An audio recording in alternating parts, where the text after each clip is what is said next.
What's up Top 10 fam? Hope you're having an awesome day. I'm your host Ayman Hasan and welcome back to another video. Now clearly you guys want Christmas to be stolen since you love the Grinch so much, and I mean so do I, so I guess we're in agreement there. I'm not gonna waste any time with this one you guys, let's just jump straight into it. These are the top 10 scary The Grinch stories. Starting us off at number 10 is the photo shoot. And I feel like this is scary for the kids involved but very funny for me to watch. Maybe I'm sadistic like that, but anyway, a few weeks ago makeup artist Ashley Bull decided to prank her two kids during a Christmas photo shoot. Joey and Emma were all cute dressed up in their matching PJs, and then all of a sudden they turn around and see the Grinch just coming out of the trees behind them. Thankfully Ashley slow-mo videoed the whole thing and you can see the look of just pure terror on their faces as they're just screaming and running away. It is brilliant.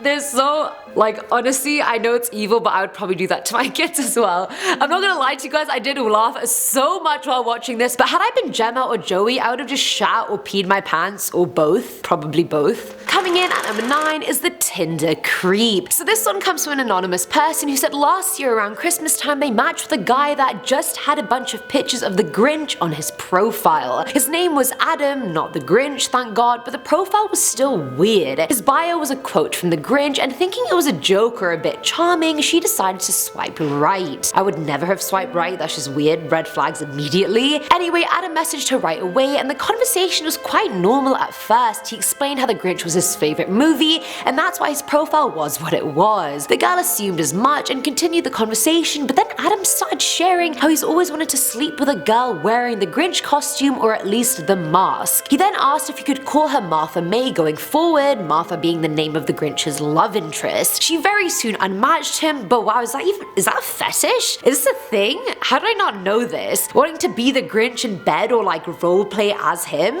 I really had no idea. I don't kink shame, but that's weird. At number 8 we have the window. This one comes from 20-year-old Jason who said this happened to him when he was 11 years old. Now he lived in a small town in Texas where he basically knew everyone in his town, so he never really grew up scared of being out in the streets at night or walking home later than usual. I wish I had that problem. I'm always scared walking at 5 PM home, but that's because I'm a girl. Anyway, his bedroom happened to be on the ground floor of his house and his window overlooked his street. Towards Christmas time back in 2010, he was trying to go to bed one night but heard some noise coming from his window. He looked over to see some branches of a tree rustling but just assumed it was the wind. Jason tried going back to sleep but then heard his window being tampered with. It sounded like someone was trying to open it from the outside. He sat up straight away and saw a tall figure dressed as the Grinch standing right outside his window trying to open the window.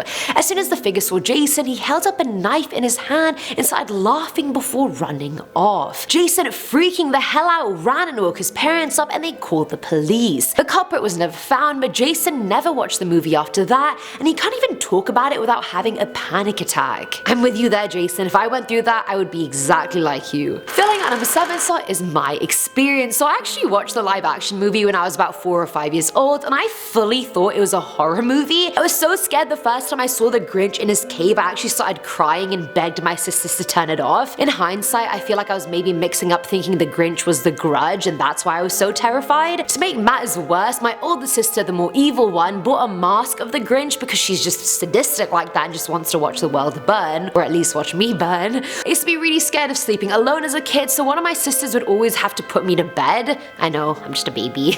One night, the nicest sister was putting me to bed and the other one snuck into the room and I was half passed out at this point, so I didn't even hear her come in. I suddenly feel this fur or this piece of hair brush my cheek and I thought it was my own hair or an ant or something, so I opened my eyes because it startled me and right in front of my face was her wearing the mask just smiling and I screamed so loud the neighbors probably thought someone had just gotten murdered in our house. I started crying obviously after that. My sister did not face any repercussions because my parents just laughed at the whole thing. And I was like, okay, we're not going to talk about my trauma then? Alright then. Now at number 6 is the movie adaptation. Now contrary to all the films and cartoons that have been made of Dr. Seuss's books, the man himself actually didn't want his books adapted into films. Throughout his entire career, he was always adamant on not having his characters be taken out of his books. After he died in 1991, all the licensing matters of his works went to his widow, Audrey Giesel, and she was like, well, I'm here as a widow, my husband is dead, let me just turn all of his books into freaking films. And that's basically exactly what she did. Despite his continued reluctance while he was alive, Audrey approved a live-action version of The Grinch Who Stole Christmas. And to me, that feels like one of those situations where the wife just wants money and just to be set for the rest of her life, so she was like, screw it, let's just do it. Let's not honor the memory of my dead husband. Screw that. Money,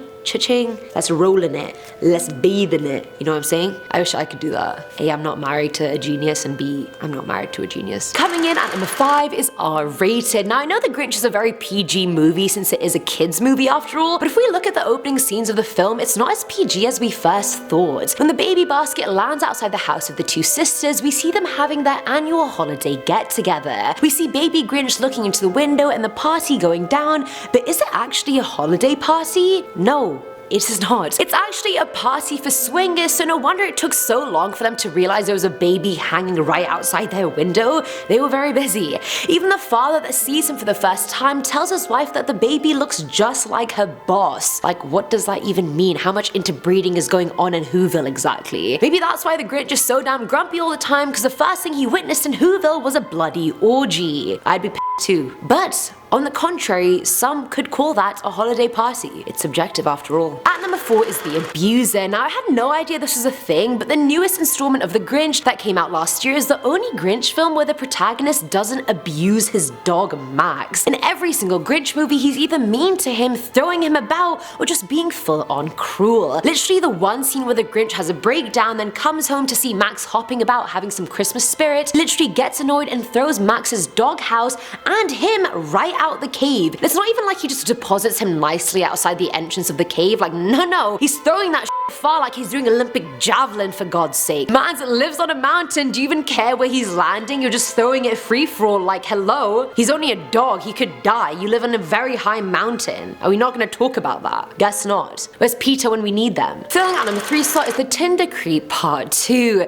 So this one came from a now deleted Reddit user who said she once matched with a guy on Tinder called Paul. And unlike Adam from number 9, his profile was actually of himself, not of the Grinch, so thank God. But when they started talking, Paul was just very, very weird. It took the user a while to figure out what he was doing, but then she realized he was only speaking in quotes from the Grinch, but it wasn't even Christmas, it was like July. So she was like, what the hell's this? She asked him if he could just interact with her normally because it just wasn't funny anymore, and then he sent her a picture of him wearing the Grinch costume, saying the Grinch had possessed his soul. Weird flex, but okay. I don't know how the Grinch can possess your soul since he's not real, but okay. Now at number 2 is The Nightmare. Now Jim Carrey is quite the character on camera and off. Despite giving off a jokester over-the-top persona, he was apparently quite a nightmare to work with on The Grinch. Kazuhiro Tsuji, the movie special effects makeup artist, was the one that spent 3 hours per day transforming Jim in and out of The Grinch. But he admitted that Jim was so mean to everyone on set at the start of production that they couldn't even finish. After 2 full weeks of shooting, they only actually finished 3 days of the schedule because he would disappear mid-scene or shoot, come back, and his whole costume would just be ripped apart, so they couldn't even continue shooting. I hate it when actors are so unprofessional like that. Like, what's wrong with you? Is it your privilege to get a part like that? How can you do that? Some people are just divas. You hate to see it. And finally, at number 1 is Therapy. Continuing off point 2, Jim was extremely demanding in the makeup trailer, and every day he'd find something wrong with his makeup. One day he started shouting at Kazuhiro, telling him his chin was a different green from what it was the day before, that he wouldn't shoot unless he fixed it. Kazuhiro had used the exact same color as the day before, but humored him and fixed it. But the job was so draining on the makeup artist that he took a hiatus from the movie altogether, saying he just couldn't work like that. Weeks into his holiday, he got a call from Jim himself asking him to return, that he'd keep his temper in check. And clearly he didn't do that good of a job of that because Kazuhiro needed extensive therapy after working on the film and with Jim. Goddamn.